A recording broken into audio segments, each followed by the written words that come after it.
What happens when you take these words and jumble them?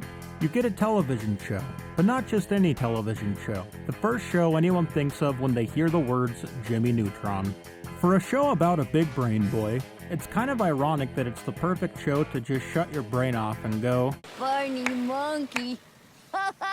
There's been tons of memes throughout the years of iconic moments from this show, like, "Yes, are you going to finish that croissant?" Or, "Once when I was 7 years old, I sat on a banana, and of course, that changed my life." And especially, "Fun with me, Jimmy." But what about the show as a whole? Sure, there's funny moments, but how does the show hold up after all these years? Let's take a look at 5 episodes and answer this question.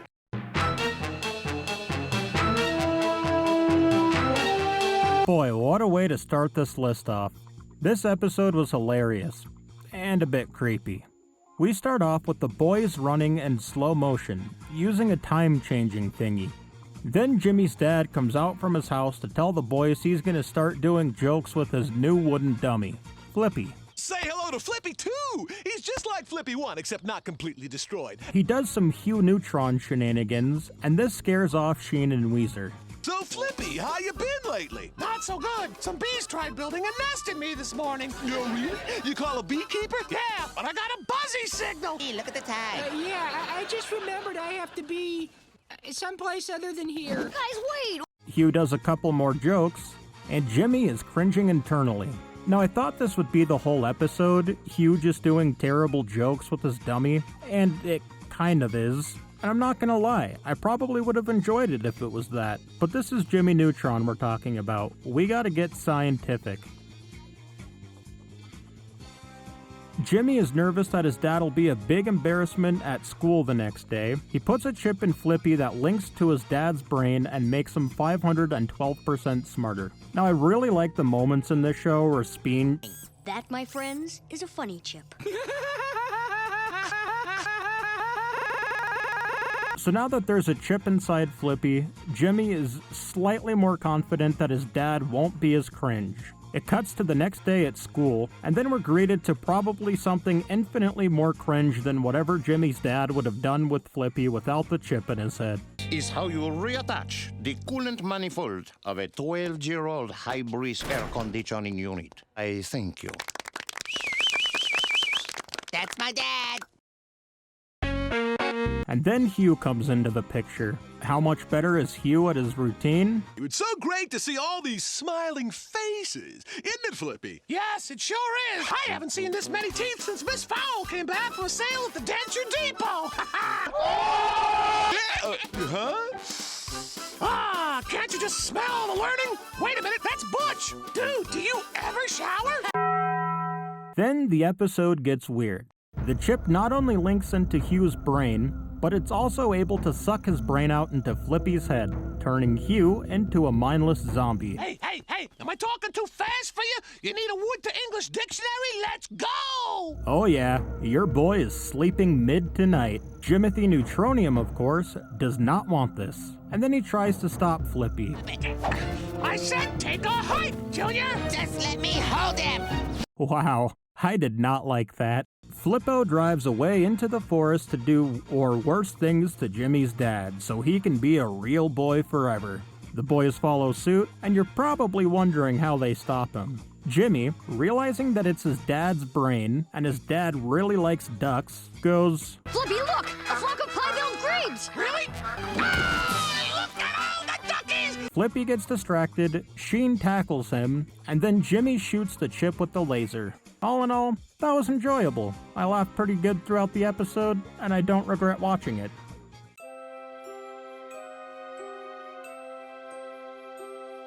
Minä kadun, että katsoin tämän. No, okei, ehkä se ei ole ihan niin huono. Muutama vitsi sai. I regret watching this. Alright, so it may not be that bad. I did laugh at a few of the jokes. The premise of this episode lies basically around Jimmy taking care of his grandma while his parents go on their second honeymoon. Well, second honeymoon, because I guess... Thanks to a certain young genius and his Forgetto Blaster, it was wiped out of our brains. Oh, yeah? Along with the entire 5th year of our marriage. I do so wish I could remember that year. Do you think I had pie? That's what I love about Hugh. An entire year gone from his memory, and all he wants to know is if he ate pie.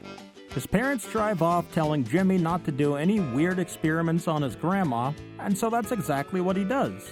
He does this because she's just too old, and he doesn't like how old she is. So he concocts some weird young serum thing to try to make her a little bit younger. Instead, he overshoots it by a lot, and then she becomes a baby. Now that she's a baby, she... Where'd you get the diaper? I was already wearing it. I need my diaper changed. No! Diaper full and Jimmy thoroughly grossed out, he doesn't feel like changing it. Across the street, there's Cindy, having a yard sale.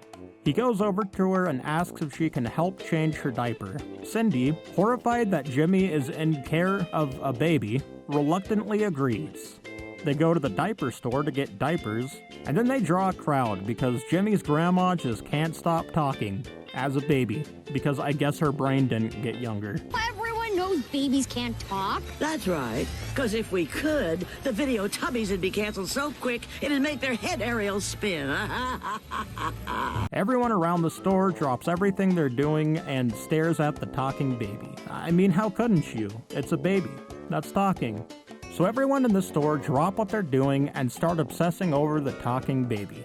Good thing Jimmy has 36 hours to try to fix his little issue. Hello? Honey, it's Mom. We're coming home. No! I mean, why? Well, your father accidentally disturbed a nest and had a run-in with a mother eagle. Oh, Hugh. Of course that happened. I did find it funny how they ended up getting the mob to disperse. Hey, give me a cuddle and a diaper change while you're at it. Hey, there's a string in her back! Oh no! I have been found out! Yes, you have, son! Beautiful, beautiful acting there. Once the mob disperses, Jimmy throws together a reverse aging tonic. And now she's back to normal, just in time for his parents to not find out. Hugh has an eagle on his head. He considers me a hostile predator. And the grandma feeds Carl the aging juice, and then they dance together. Not a terrible episode, but not one that I'll look forward to on rewatch of the show.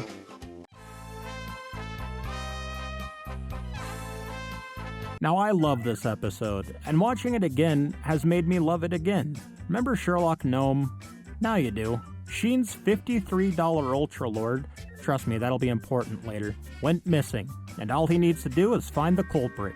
He goes to ask Jimmy for help, and he's more than happy to oblige. Jimmy uses cutting-edge scientific technology to determine who all was at the park at the time Sheen set his Ultralord down. The possible culprits are either Cindy, Nick, Jimmy's mom, or a squirrel. Now it's obviously not the squirrel. That would be stupid. They start by interrogating Cindy, who's initially defensive, but she has the perfect reason for revenge. And that's my report. Any questions? Yes. I accidentally flicked a scab off my elbow and it landed on your shirt. Can I have it back? Man, I love Sheen. They should give him his own show. He really would do great in that. They put Cindy through a series of lie detector questions, and it's determined that her dog Humphrey ate it. But then he spit it out, and got slobber all over it, and just left it there. I will say, this scene completely flew over my head as a kid. Goddard, X-ray the suspect's clothes. With 3 suspects left, they shift their questioning onto Jimmy's mom, who's a member of the Retroville Litter Committee. Now, she couldn't possibly be the culprit, because, yes, she couldn't just leave the Ultralord laying around, but she had to go home first to grab gloves, because she didn't want to touch the slobber on it. She was unable to do this, however, because Hugh was, Hey boys, look at me, I'm Cocky the Rooster Man! Why didn't they give Hugh his own spinoff, like a Seinfeld spinoff? So again, no dice. With 2 suspects left, they go to interrogate Nick. Now how come Nick is a prime suspect beyond being there at the time? Man, Man, I'd do anything to get my hands on that new styling mousse I read about. Too bad it's $53. $53? What a coincidence! That's how much this particular ultralord is worth! Really? Well, then I should totally steal it. See, I told you that would return. Now how does Nick react to being accused? That Nick makes a forceful point. Very. Violence. Violence is always the answer. So all that leaves is the squirrel. Did the squirrel take it? Yes. The squirrel took it, used it as a nutcracker, and caused all the squirrels to start worshipping it in like some ultra-lord cult type thing. Now I don't want to spoil who took Ultralord, you'll have to watch the episode yourself, but all in all, really fun episode.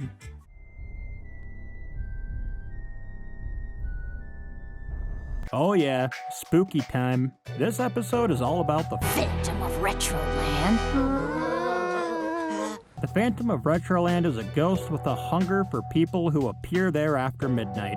Jimmy, being a man of science, of course does not believe this one bit. The whole thing's a myth, an urban legend. And he's willing to prove it. Also, Jimmy being a man of science, how are you doing this? Jimmy squares up and volunteers Carl and Sheen to be witnesses, proving that he actually did it.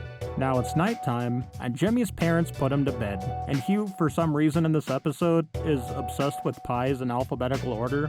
I list all the types of pie in alphabetical order, starting, of course, with cherry. What about apple, dear? Oh, I forgot apple. I would love to be just a fly on the wall in one of the meetings that they have in this show, where they're just coming up with ideas, and someone's like, alphabetical pie. Carl, being the big wimp that he is, has a pre-written letter that he wrote to try to get out of going to Retroland because he's a wimp. Well, I mean, he got a couple of R's right.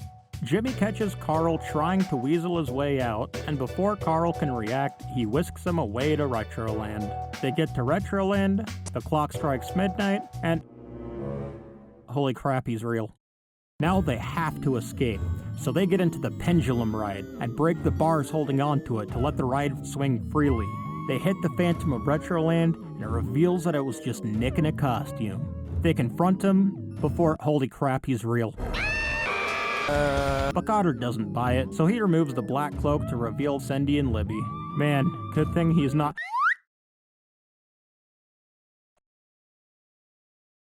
This scares all the kids away before revealing that it was only Jimmy's parents, who were angry at him for sneaking out after curfew. How did they know exactly what he was doing?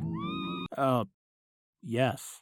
The episode ends with Hugh explaining that he's finally got every pie from A to C. Got them all. Every single pie between apple and cherry. Look at my list. What about blackberry?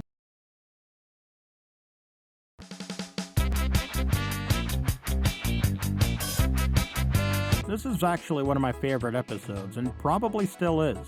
ShamWow Glove and Danish physicist Niels Bohr are all having a good time with their gold-powered hover hats.